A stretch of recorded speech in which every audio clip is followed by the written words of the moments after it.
Bom, aí está então a participação do Stélio conosco, e quem está aqui também, gentilmente, é o geógrafo, professor, doutor Bernardo Mansano, professor aqui da Universidade Estadual Paulista, da Unesp.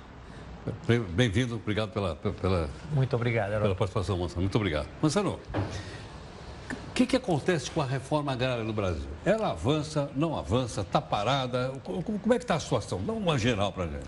Então, a reforma agrária no Brasil, ela acontece de acordo com o número de ocupações. Nós temos um banco de dados em que nós analisamos o número de ocupações e o número de assentamentos criados. Quando você tem o crescimento das ocupações, há um crescimento do número de assentamentos. Quando decai as ocupações, também diminui o número de assentamentos. Então, a reforma agrária no Brasil ela é muito mais resultado das ações, dos movimentos, principalmente do movimento sem terra, do que de uma ação do governo. Só que agora, recentemente, o governo Temer decidiu acabar com a reforma agrária. Então, como assim? Não fazendo assentamentos. Então, não fazer mais? Não fazendo assentamentos. Então, por exemplo, o ano passado foram criados 26 assentamentos somente, coisa que todo ano nós tínhamos 200, 300 assentamentos. O ano passado foram criados somente 26, que ainda vinha de ocupações de anos anteriores. E esse ano, até agora, não aconteceu um assentamento. Ou seja, diante disso, o Movimento Sem Terra, então, resolveu fazer as ocupações em terras de políticos famosos, de empresários famosos que são corruptos, que estão devendo para a União, no sentido de chamar a atenção do governo para que a reforma agrária seja retomada. Só que o governo tem um projeto de acabar definitivamente com a reforma agrária e transferir parte das terras para o capital estrangeiro. O Brasil é o único país do mundo que tem terra agrícola sobrando. Está sobrando? Está sobrando. Não precisa derrubar mais nada? Nós temos hoje aproximadamente 400 milhões de hectares que estão disponíveis para a agricultura. O capital internacional está muito interessado porque, além da produção de alimentos e de commodities, hoje está crescendo muito a produção de agrocombustível. Então, o capital internacional tem comprado, a China, os árabes, os americanos, os alemães, os japoneses, têm comprado muita terra aqui no Brasil para poder produzir commodities agrícolas e energia. Entendo. Quer dizer, agora, eu te pergunto o seguinte, se tem tanta terra, não tem terra para todo mundo? Não tem terra para o assentamento, tem terra para o agronegócio, tem terra para quem quiser... Não tem isso ou não? Tem terra. A questão, tem terra para todo mundo, o governo poderia fazer a reforma agrária, assentar as famílias que estão lutando pela terra e essas famílias são responsáveis hoje pela maior parte dos alimentos que chegam à nossa mesa.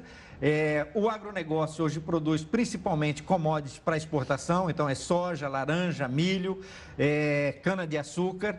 E a pequena agricultura, ela se dedica à produção de alimentos, que é o alimento que nós consumimos. Para o mercado interno. Então, ela é estratégica. Essa pequena agricultura, ela é estratégica para o desenvolvimento do nosso país, assim como o agronegócio também é estratégico. E nós precisaríamos de um ordenamento territorial para que a gente pudesse, o nosso país pudesse ter um desenvolvimento agrícola que atendesse os interesses, a soberania alimentar, os interesses brasileiros. Infelizmente, o governo tem uma visão voltada para somente para o agronegócio, então ele está tentando transferir essas terras para o agronegócio. Não é também porque a base de sustentação do governo, a bancada lá, ruralista, é muito forte? Exatamente, eles têm a maioria no Congresso, eles determinam, qualquer projeto de lei passa, eles determinam esse projeto voltado para a produção de commodities, transferir agora as terras para o capital estrangeiro, e aí a reforma agrária basicamente não tem espaço dentro desse Congresso que nós temos. Quer dizer, o governo não pode alegar que não tem dinheiro para fazer a reforma agrária? Não, dinheiro tem. Para fazer a reforma agrária. Dinheiro tem para fazer a reforma agrária, tem terra, tem estrutura para fazer a reforma agrária. O que o governo não tem é um projeto de reforma agrária, porque não interessa ao governo fazer a reforma agrária. Entendo. Mas não interessa para o governo diminuir a tensão que existe no campo e fenômenos como esse que a gente está acompanhando? Que muitas vezes pode até resultar em morte de pessoa e violência. Ao contrário, Heródoto, ao contrário. Esse ano e o ano passado aumentou o número de assassinatos no campo, aumentou, coisa que nós teremos como referência somente a ditadura militar. Então, o governo, além de não estar preocupado com isso, ele também não está preocupado com o crescimento da violência no campo. Então, o governo não está interessado nisso e, infelizmente, os conflitos vão aumentar, a violência vai aumentar, porque essa população, para ela, não resta outra saída a não ser lutar pela terra. Entendo. E essa reforma agrária pode ser feita em qualquer parte do país? Essa reforma agrária pode ser feita em qualquer parte do país. Ou tem terras que são mais valiosas do que outras? Não, as terras mais valiosas, evidentemente, estão aqui no Sudeste. No Sudeste? No Sudeste. Mas no Pontal do Paranaíba, por exemplo, nós temos 1 milhão de hectares de terras que estão lá à disposição para fazer a reforma agrária. Nós temos muita terra no Brasil que não está cumprindo a sua função social, que não está sendo utilizada e que o capital internacional agora está interessado nela. Então, a reforma agrária hoje ela tem um novo inimigo. Antigamente ela tinha o latifundiário, agora ela tem o latifundiário e o capital internacional. Só que o latifundiário está de mão dadas com o capital internacional. Então, os fundos de pensões estão investindo muito na aquisição de terras, no arrendamento de terras. Então, a reforma agrária tem se tornado muito mais difícil por causa desse novo elemento da questão agrária, que é a estrangeirização da terra. Um pouco sobre a reforma agrária. Essas terras são compradas pelo governo? Essas terras são compradas pelo governo. São pagas. Não é uma desapropriação?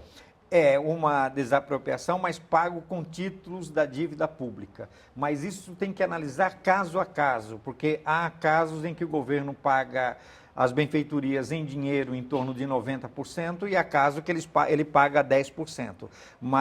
E o título da dívida pública é negociado rapidamente no mercado, de maneira que o proprietário desapropriado já recebe esse dinheiro. Então, o que nós chamamos de reforma agrária no Brasil é um processo de compra e venda de terras. Tá.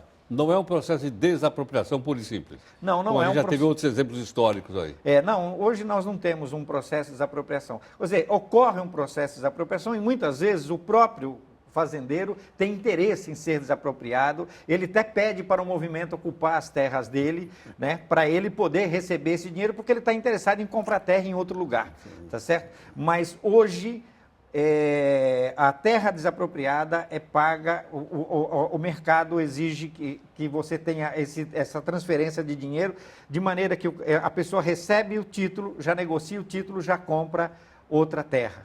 Então, e principalmente hoje com o interesse do capital internacional na aquisição de terras, isso tornou mais difícil o interesse do fazendeiro. O preço da terra subiu ou não? Claro. Subiu? O preço com a entrada desse terra, capital internacional? O preço da terra em algumas regiões do Brasil, como a região do Mato Piba, onde o capital internacional tem investido mais, que são os estados do Maranhão, Piauí, Tocantins e Bahia, o preço da terra chegou a subir mais de 100%.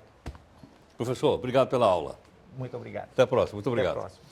Bom, nós temos certeza que com a participação do professor Bernardo Mansano, ficou mais claro para a gente poder entender o movimento de reforma agrária no Brasil. É isso, não? E da gente tomar consciência disso, porque às vezes é um assunto que a gente que mora, eu moro aqui na cidade, né, não tenho tanta facilidade, mas com uma explicação como essa, tenho certeza que a gente vai entender melhor. Já já a gente volta.